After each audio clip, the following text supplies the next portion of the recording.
حتی مزل اولو لسبیلہ، یہاں تک کہ پہلا غاصب ہمارے حق کا وہ چلا گیا، وہ جانے لگا، اس کا وقت جو ہے ختم ہونے لگا. فَأَدْلَى بِهَا إِلَى فُلَانٍ بَعْدَهُ، پس اس نے اپنے بعد فلاں کی رہنمائی کی، یعنی عمر ابن خطاب کو اپنے بعد خلافت کے لیے لوگوں کے سامنے معرفی کر دیا، پیش کر دیا. فَيَا عَجَبًا، اور تعجب کی بات ہے، بَيْنَ هُوَ يَسْتَقِيلُهَا فِي حَيَاتِهِ اِذْ عَقَدَهَا لِآخَرَ بَعْدَ وَفَاتِهِ، اپنی زندگی میں خلافت کی مسند پہ بیٹھنے کے بعد تو عوام سے، لوگوں سے بار بار عذر خواہی کرتا تھا، معذرت کرتا تھا، مجھے معاف کرنا، میں اس جگہ بیٹھ گیا جس کا میں اہل نہیں ہوں. اور جانے سے پہلے وہ خلافت کسی اور کے حوالے کر دیا، کسی اور کے سلسلے میں اس نے وصیت کر دی، اور کسی اور کے حوالے وفات کے بعد کہا کہ فلاں رہے گا خلیفہ. ما تشترا ذرعیہا، اور کس طریقے سے ان دونوں نے مل کر کے خلافت کے تھنوں کو دوہا اور خوب فائدہ اٹھایا خلافت سے. اللہ اکبر. مولا کائنات اس کے بعد گفتگو کرتے ہوئے، اپنا درد دل بیان کرتے ہوئے، بہت عظیم جملے ہیں، مصائب بھی کہیں نہ کہیں جھلک رہا ہے مولا کائنات کا ان جملوں میں. اس کو چھوڑتے ہوئے میں آتا ہوں مولا کائنات اگلا ایک جملہ فرماتے ہیں، فَصَبَرْتُ عَلَى طُولِ الْمُدَّةِ وَشِدَّةِ الْمِحْنَةِ، میں نے بہت دردناک امتحان سے بھرے ہوئے شدید ایام میں، طولانی مدت میں صبر کیا، اور میں اس محنت زا ماحول میں صبر و تحمل سے کام لیتا رہا. بڑے مشکل دور سے میں گزرا ہوں خلافت ثانیہ میں، مگر میں صبر و تحمل سے کام کرتا رہا، حتیٰ کام لیتا رہا، حتیٰ اذا مزال سبیلہ جعلہا فی جماعت زعم انی احدہم فیا للہ وللشورا. میں نے صبر کیا یہاں تک کہ وہ بھی راستے سے جانے لگا، وہ بھی دنیا سے جانے لگا، رخصت ہونے لگا. اور جب وہ جانے لگا تو اس نے کیا کیا، اس نے ایک جماعت کو قرار دیا، ایک شورا بنا دی. اور بہت افسوس ہے مجھے اس بات پر کہ شورا میں جو لوگ تھے ان میں سے مجھے ایک قرار دیا، یعنی سعد ابن ابی وقاص، عبد الرحمن ابن عوف، عثمان ابن عفان، طلحہ اور زبیر جیسوں کے برابر مجھے رکھ دیا. کہا ان میں سے کوئی ایک ہوگا. مولا کچھ قلق تھا، شکوہ تھا اس بات کا، کہاں یہ زمین کے ایک ذرے، اور کہاں میں آفتاب شریعت، آفتاب دین، آفتاب حرمت، نمائندہ ربانی، مجھے ان سے ملا دیا، اس فہرست میں رکھا. اور کہتے ہیں یا اللہ وللشورا، اللہ کی پناہ اس شورا سے، جس شورا میں ایسے ایسے لوگ تھے وہاں مجھے بھی قرار دیا. لیکن بہرحال اس شورا میں آپ جانتے ہیں، اس شورا میں انتخاب عبد الرحمن ابن عوف کو چونکہ عمر ابن خطاب نے ویٹو پاور دیا تھا، تو اس کے ویٹو کے استعمال کے نتیجے میں عثمان ابن عفان کو خلافت مل گئی، اور وہ تیسرے مرحلے میں خلیفہ منتخب کر لیے گئے. اس کے بعد مولا کائنات فرماتے ہیں عجیب جملہ، الا ان قام ثالث القوم ناجفا حزنیہ بین نسیلہ ومعتلفہ وقام معہ بنو امیہ وقام معہ بنو ابیہ یخزمون مال اللہ خزمت الابل نبتۃ الربیع. اور اس کے بعد قوم کا جو تیسرا آدمی تھا، تیسری فرد، یعنی جس کو خلیفہ سوم بنا لیا گیا تھا اس شورا میں عبد الرحمن ابن عوف کی چالوں کی بنیاد پر، جو اصل میں عمر ابن خطاب کی چال تھی جس کو عبد الرحمن ابن عوف نے فالو کیا تھا، یعنی عثمان ابن عفان. کہتے ہیں وہ تیسرا کھڑا ہوا، اور اس نے، وہ انسان کہ جس کے دونوں زانو پھول چکے تھے پرخوری کی بنیاد پر، دونوں پہلو چھلک رہے تھے، پھول گئے تھے، اور وہ صرف اور صرف اپنے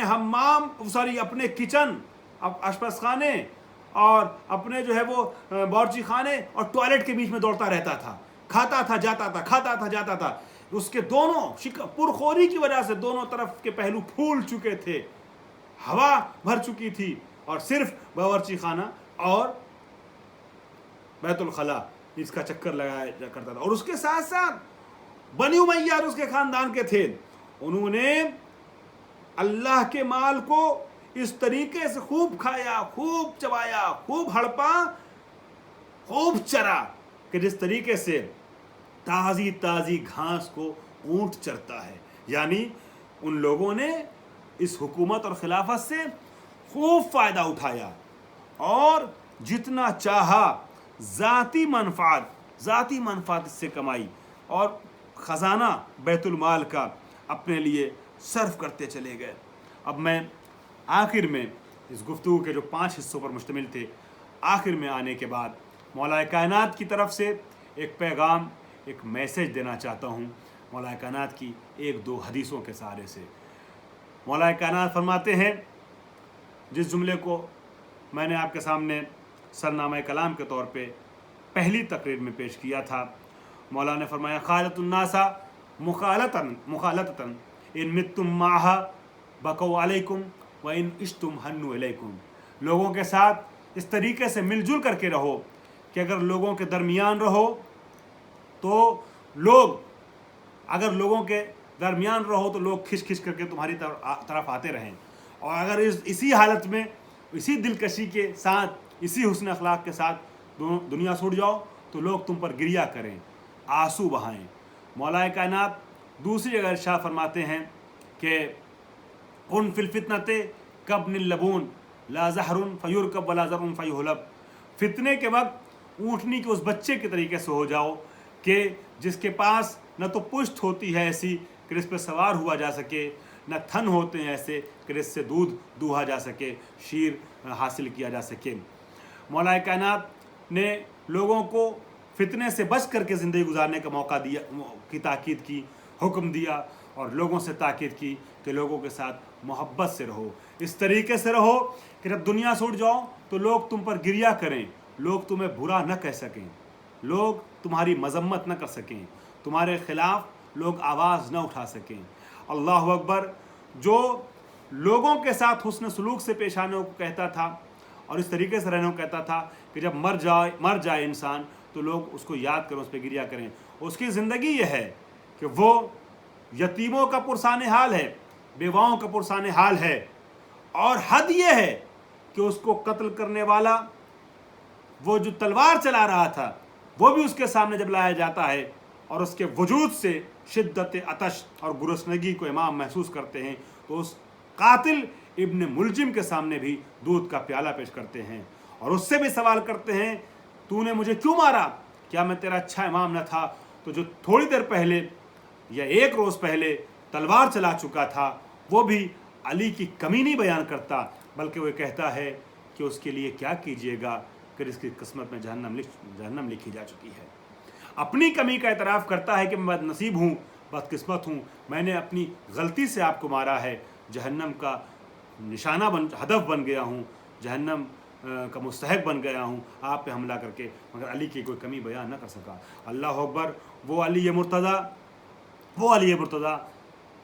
جب دنیا سے گیا ہے تو پھر طبیب آیا ہے، اور طبیب نے چونکہ ماہ مبارک رمضان کی امیر المومنین سے متعلق ایک گفتگو تھی، لہٰذا آخر میں ایک جملہ صرف مصائب کا پڑھ دوں اور بات کو مکمل کر دوں۔ مولا کائنات